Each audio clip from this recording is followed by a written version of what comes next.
Welcome to the vlog.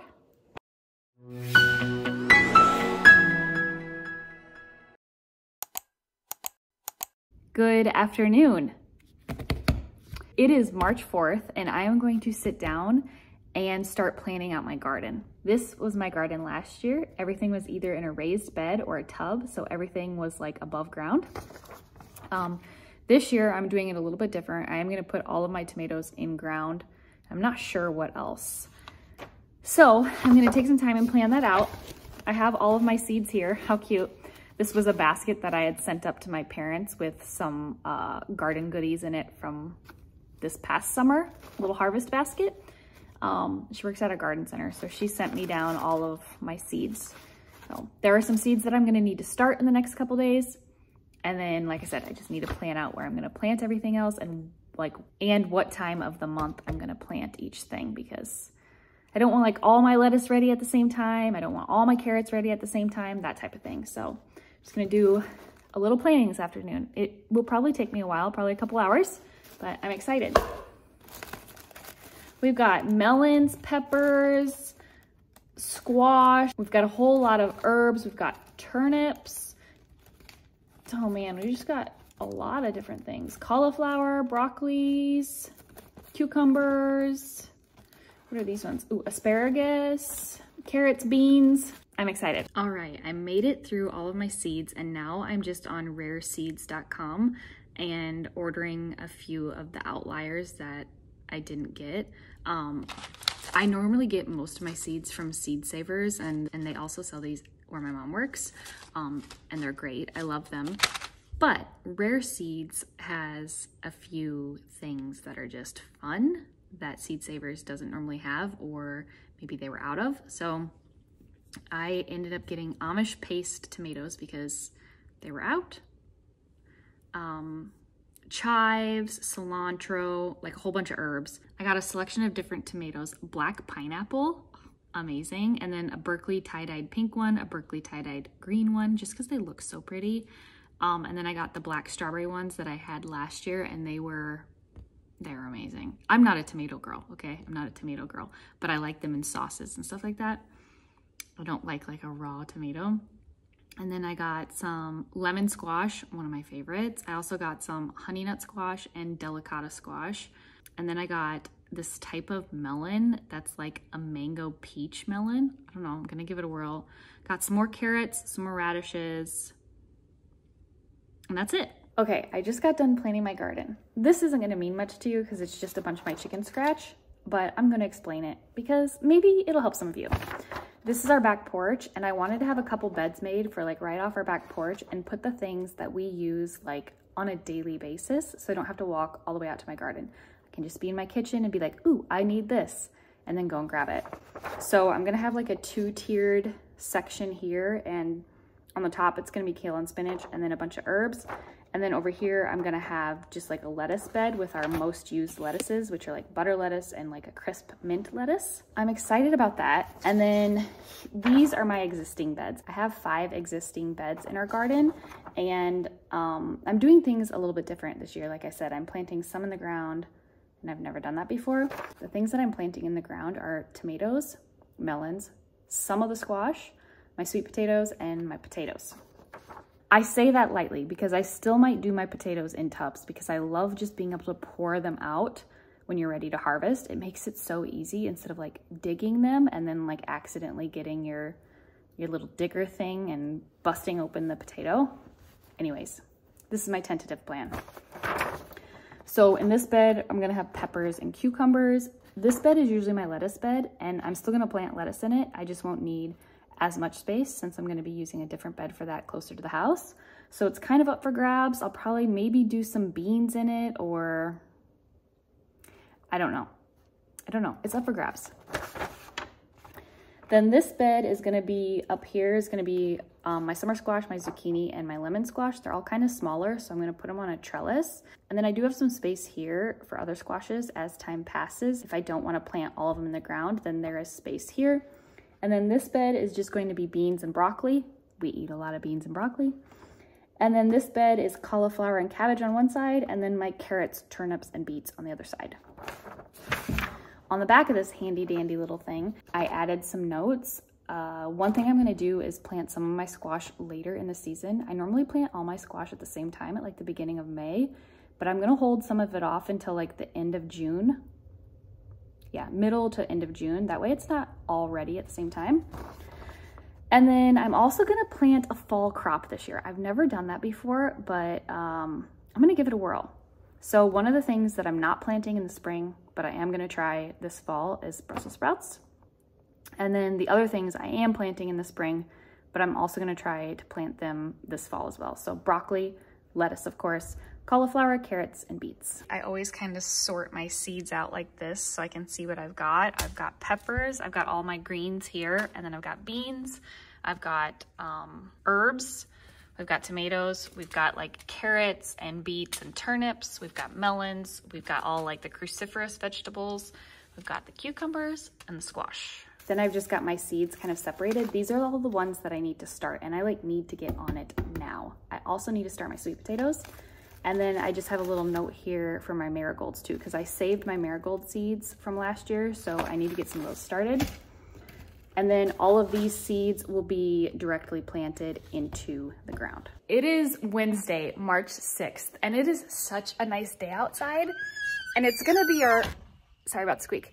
It's gonna be our only nice day for like the next 3 days. So it is time to do some starts. We've got our little setup. We've got my containers and then all of my seeds. Of course, we gotta have water, some soil, and then I love these things from IKEA because I can put my plants on them and then rotate it around the house, like wherever the sun is. So these are great. You can kind of move it wherever you need to. Like if you've got company coming over and you want it out of the way, push it into the bedroom. It's kind of perfect.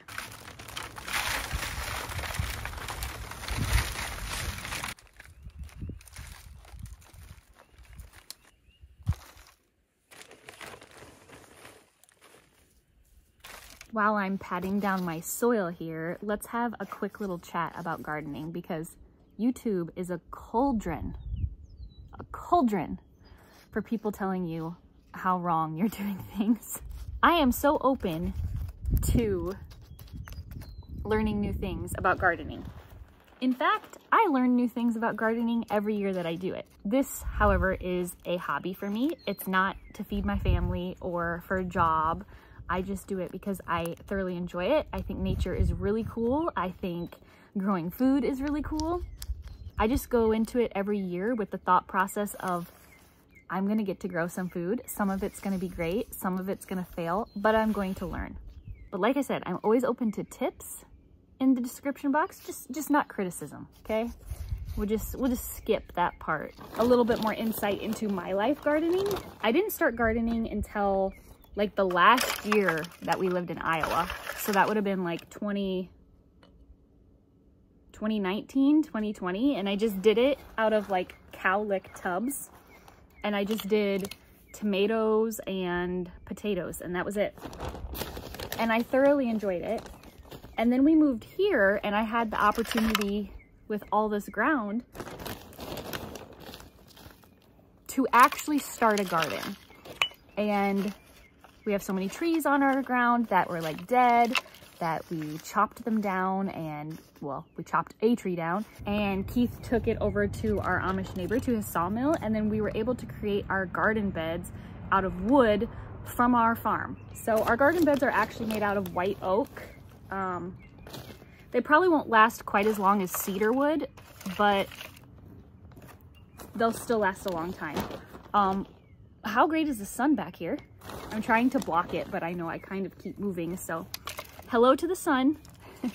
So yeah, that's kind of how my love for gardening started. I did not grow up gardening. We had like a raspberry patch at our house, and my mom would dabble here and there with like tomatoes and lettuces and stuff like that. But we didn't like actually have a garden growing up. And I unfortunately was not blessed with grandparents who were like a big part of my life or like around a lot. So I also was unable to learn any wisdom from them. So pretty much everything you see here has been self-taught. Google is my best friend, and YouTube University. I like to call it YouTube University because I literally learn so many things off of YouTube. It's not actually a school, but I learn a lot off of YouTube. That is where I'm at in my gardening journey. I thoroughly enjoy it. It's a hobby. I'm so grateful that we have the land and the space that we're able to do this. And I'm so grateful when I'm able to go and pick things and bring them inside and cook. And what makes me even happier is when I get to share like harvest baskets with my family and friends. That is probably like one of my favorite things. And if you've ever received one from me, it is like the ultimate love language from me. I've got everything filled and I've got all the seeds set out with how I'm going to plant them. So all of these are my melons. These are all peppers with some space for when my jalapenos come. These are all tomatoes with 1, 2, 3, 4, 5 bays for when more tomatoes come. This one is going to be all my cruciferous vegetables, and then this one is going to be some broccoli and then some asparagus.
We are all done planting. We've got melons, we've got 2 types of cantaloupes and some watermelons. We've got some peppers and then some open spots for more peppers. And then all of these are peppers. All of these are tomatoes. All of these are tomatoes. And then we've got some open spots there. All of these are the cruciferous vegetables and then broccoli and asparagus. I forgot I still need to do my marigolds, but other than that, we're wrapped up. I've got a good question for the comment section below, so leave your answer. When you garden, do you wear gloves or do you just go gloveless? Because I cannot function with gloves on. I'm a full hands in the dirt gardener. Good Saturday afternoon, everybody. It is Saturday, March 9th, and I am going to show you my little greenhouse that I have set up here. All right, right here I have my melons and some peppers. I like to use these things to kind of like trap a little bit of humidity. And I also do it upstairs because the walls are short and it gets really warm up here. And also the sun comes in all day long. So here I have my asparagus and broccoli, and then my marigolds, and then down here I have the rest of the cruciferous vegetables and some more melons. And then over here is pretty much tomatoes, and there are a few peppers in there as well. I think there's 3 bays of peppers. So that is my little garden setup, my little greenhouse setup. All right, we're downstairs and we're gonna do the sweet potatoes. I'm not gonna go over this super in depth because I do have an entire playlist on how to grow sweet potatoes, and I will go ahead and link that playlist in the card section. I'm not sure which side it'll be on. I never know. But I will go ahead and link that up here, and it'll also be in the description box down below. So you can reference all of my sweet potato videos down there. They go much more in depth. I'm just gonna give you a quick rundown of what you need. I like to take a baking sheet because I will place all of my sweet potatoes on the baking sheet when I'm done, and then I can easily transport this over to the sink because you do need to freshen the water that they're in weekly. You will also need mason jars of varying sizes depending on how big your sweet potatoes are. My favorite ones are this size, the 1/2 quart, and I like the wide mouth. The potatoes just fit very nicely in them. However, I am going to be using some of these just simply because I have some 𝗃𝗃 potatoes from last year that I grew in my garden. I have some left over, and they're little itty bitty leftover ones.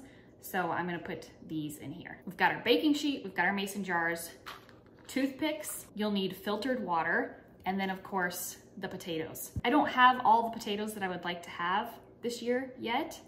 I do hope to pick up a few more varieties, but this is what I'm working with. I have 3 regular like orange sweet potatoes. I have 4 purple Stokes potatoes. These are the ones that are purple on the inside.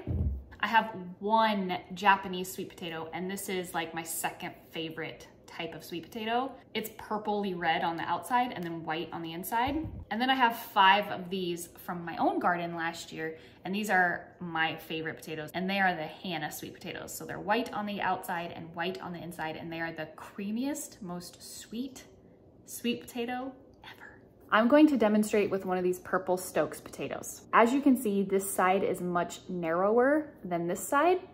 So I'm going to be placing him face down like this. It allows for more shoots to grow up off of the potato. You're gonna need 3 to 4 toothpicks. I like to use 4. You're going to take your mason jar. You want to measure to where there's like 1 inch of space between the bottom of the potato and the bottom of the jar. I'd say that's about right here-ish. I'm gonna take a toothpick and jab it in.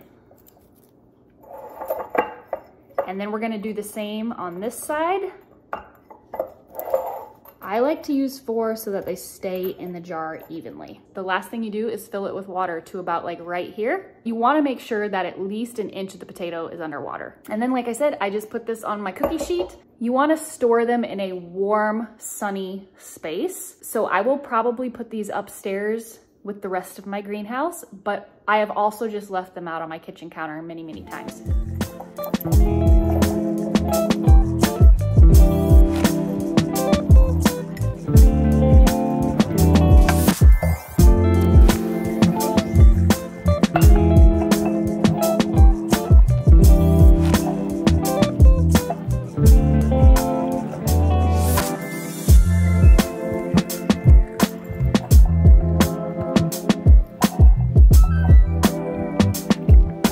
The sweet potatoes are done. I did decide to leave them downstairs instead of putting them upstairs because since these need filtered water, my refrigerator is right there and it just makes it a lot easier. 2 things that I want to mention that I forgot to mention earlier. You want to make sure you're using organic sweet potatoes because they will sprout easier. And the reason you want to leave at least 1 inch of room at the bottom here is because potatoes will grow roots down here and then they'll grow shoots like on the sides and on top. Now the shoots are what you eventually peel off, and then you will also put those in water and they will grow roots, and then that is what you actually plant into the ground. But like I said, there will be a playlist somewhere around here where you can see all of my sweet potato videos that I've done in the past to help you in your sweet potato potatoing. That is everything for this vlog. I hope you enjoyed. I cannot wait for gardening season. Like, this is just making me so excited. I love gardening. I'm usually over it by the time fall rolls around, but I love it for many months. If you like to garden, please leave in the comments section below like your favorite thing or the easiest thing that you like to plant. Again, thanks for joining us in the vlogs. Thanks for being here. Thanks for supporting us. Please give this video a like, leave a comment, subscribe, hit the notification bell. Join us over on Instagram at 𝗀𝗄𝗯𝗀𝗡�farms, and we'll see you next time. Bye.